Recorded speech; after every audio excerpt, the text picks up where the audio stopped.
हालात चाहे कितना भी मुश्किल क्यों ना हो, अगर इरादे मजबूत हो तो मंजिल एक दिन मिल ही जाएगी। नमस्ते दोस्तों, स्वागत है आप सभी का अपने चैनल इंस्पायर बाय अनु में। मैं आज से अपने लिए एक 100 डे चैलेंज दे रही हूँ। मैं चाह रही हूँ कि ये 100 डे चैलेंज के साथ मैं अपनी वीडियोज़ अपलोड करूँ, ठीक है। पिछले मैंने 5-6 वीडियोज़ अपलोड कर दी है, तो ये मेरा 100 डे चैलेंज का डे 6 है। सबसे पहले आप सभी का दिल से धन्यवाद जो इस सफ़र में मेरा साथ दे रहे हैं। मैं चाहती हूँ कि आप सभी मेरे केवल वीडियोज़ ही ना देखें, बल्कि मेरे साथ मिलकर अपने सपनों की तरफ भी एक कदम बढ़ाएं। बाहर रात से ही लगातार बारिश हो रही थी। आज मेरी सुबह 6 बजे हुई। आज थोड़ा लेट से उठी क्योंकि रात भर मेरा बेटा बार बार जगा रहा था। जब बच्चा रात में जगता है तो माँ की भी नींद पूरी नहीं हो पाती है। सारा सामान ऐसे ही बिखरा पड़ा था। मैं रोज सुबह छत पर एक्सरसाइज करने जाती हूँ, लेकिन आज बारिश की वजह से नहीं जा पाई। पहले थोड़ा बुरा लगा, फिर मैंने खुद से कहा कि एक दिन अगर एक्सरसाइज नहीं हुआ तो इसका मतलब ये थोड़ी हुआ कि आज का पूरा दिन ही खराब हो जाएगा। ज़िंदगी में हर दिन हमारी योजना के अनुसार थोड़ी चलता है, लेकिन हर दिन हमें कुछ नया सिखाकर जरूर जाता है। साफ सफाई करने के बाद हम स्नान करने चले गए। हम जिस घर में रहते हैं वो बहुत छोटा है। हम किराए के एक छोटे से कमरे में रहते हैं। इसी कमरे में खाना बनाना, इसी कमरे में पूजा करना, इसी कमरे में पढ़ाई भी करना और इसी कमरे में हम सब रहते हैं। जगह भले ही छोटा है, लेकिन मैं हमेशा पॉजिटिव सोचती हूँ। मैं सोचती हूँ कि सपने कभी छोटे नहीं होना चाहिए। मेरा बेटा 6 मंथ का हो गया है। वो धीरे धीरे पलटना सीख रहा है, इसीलिए हमें बिस्तर मतलब नीचे बिछानी पड़ रही है ताकि वो कहीं नीचे न गिर जाए। जब हम कभी हताश होते हैं, बहुत ज़्यादा निराश होते हैं, हमें लगता है कि अब मेरी लाइफ रुक सी गई है, तो उस टाइम हमें कौन याद आता है? आप रियली कमेंट में बताना। मुझे तो मेरे भगवान याद आते हैं। लगता है ना कि अब उस टाइम जब सारी दुनिया रिश्तेदारों से सबसे नाता छूट जाता है, तो बस वहीं एक याद आते हैं, लास्ट में वो याद आते हैं। काश पहले ही याद आ जाते तो हाँ, आज मतलब हमारी भी जीवन संवर जाती।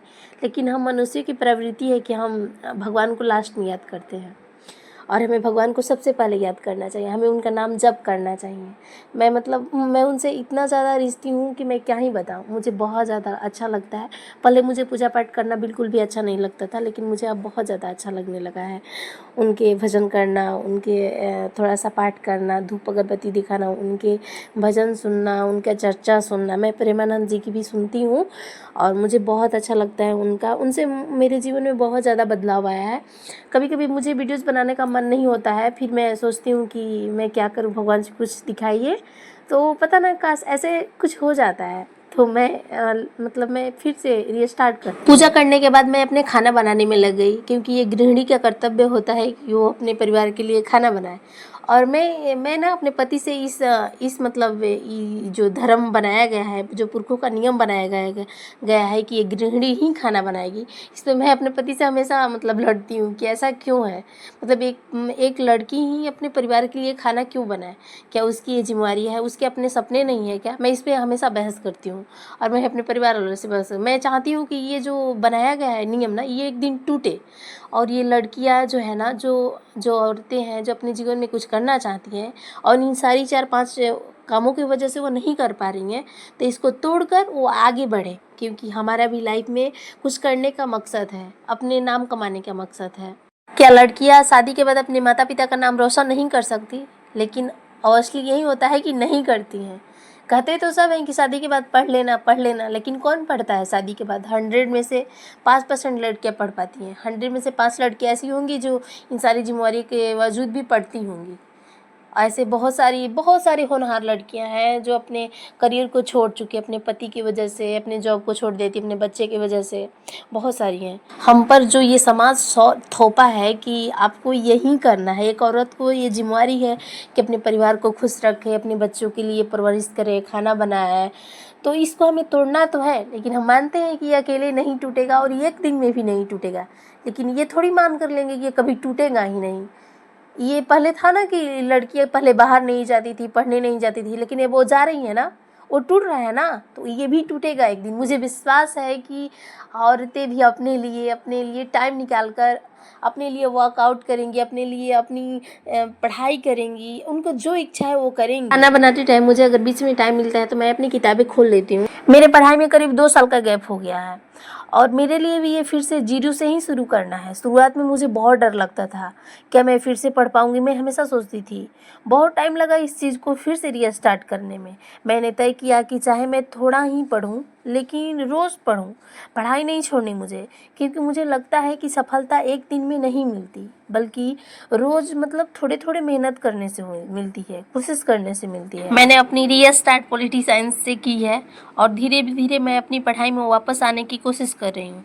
दोस्तों, सच बताऊँ तो कई बार मैं बहुत थक जाती हूँ। घर का काम, बच्चे की देखभाल, पढ़ाई और यूट्यूब सब कुछ एक साथ संभालना आसान नहीं होता। कभी-कभी ऐसा लगता है कि शायद मुझे यूट्यूब छोड़ देना चाहिए। जब इतनी मेहनत करने के बाद वीडियोस पे व्यूज़ ही नहीं आता, तब मन टूट जाता है। कभी ऐसा लगता है कि क्या मेरी मेहनत रंग लाएगी? लेकिन फिर मैं खुद से एक सवाल पूछती हूँ, अगर आज मैं हार मान गई तो मैं अपने बच्चों को क्या सिखाऊंगी? कैसे सिखाऊंगी कि मुश्किल समय में हार नहीं मानने चाहिए? मैं 100 डे चैलेंज सिर्फ वीडियोस बनाने के लिए नहीं कर रही हूँ। मैं इसलिए कर रही हूँ ताकि मैं खुद को बदल सकूँ। मैं अपने अंदर अनुशासन लाना चाहती हूँ। मैं अपने पढ़ाई में वापसी करना चाहती हूँ। मैं अपने बच्चे को भविष्य बेहतर करना चाहती हूँ। और सबसे बड़ी बात, मैं चाहती हूँ कि अगर मेरी वजह से, मेरी कहानी को देखकर एक भी इंसान फिर से अपने सपनों के लिए मेहनत करना शुरू कर देता है, तो मुझे लगेगा कि मेरा ये सफ़र सफल हो गया। दोस्तों, अगर आज आपकी ज़िंदगी में बहुत परेशानियां हैं, आपको लगता है कि आपके पास पैसे कम हैं, समय कम है, जिम्मेवारियां ज़्यादा है, तो याद रखिए, किसी की शुरुआत देखकर उसकी मंजिल का फैसला मत कीजिए। आज मैं एक छोटे से कमरे में हूँ, मानती हूँ, लेकिन मुझे यही विश्वास है कि अगर मैं लगातार मेहनत करती रहूँ तो एक दिन ये छोटी सी मंजिल मुझे बड़ी मंजिल तक ज़रूर पहुँचाएगी और मेरी मंजिल ज़रूर मिलेगी। मैं किसी से आगे निकलने की कोशिश नहीं कर रही हूँ। मैं सिर्फ कल जो मेरी ज़िंदगी थी, मैं उससे बेहतर बनने की कोशिश कर रही हूँ। मानते हैं शुरुआत छोटी हो सकती है, लेकिन उसका असर बहुत बड़ा होता है। याद रखिए, धीरे चलना गलत नहीं है, रुक जाना गलत है। अगर आपको मेरी यात्रा से पसंद आ रही है और मेरी यात्रा से आपको कुछ भी सीखने को मिल रहा है, तो इस 100 डे चैलेंज में आप मेरा साथ दीजिए और इस चैलेंज का हिस्सा बनिए और कमेंट में करके बताइए कि आप अपने किस सपने के लिए मेहनत कर रहे हैं। और मिलते हैं फिर से एक नए ब्लॉग में, ठीक है, डे 7 में। तब तक अपने सपनों को अच्छे से आप ख्याल रखिए, अपने सपने पर काम कीजिए। याद रखिए, सफलता चाहे कितनी भी मुश्किल क्यों ना हो, मगर इरादे मजबूत हो तो मंजिल एक दिन मिल ही जाएंगी। धन्यवाद दोस्तों, मिलते हैं अगली वीडियो।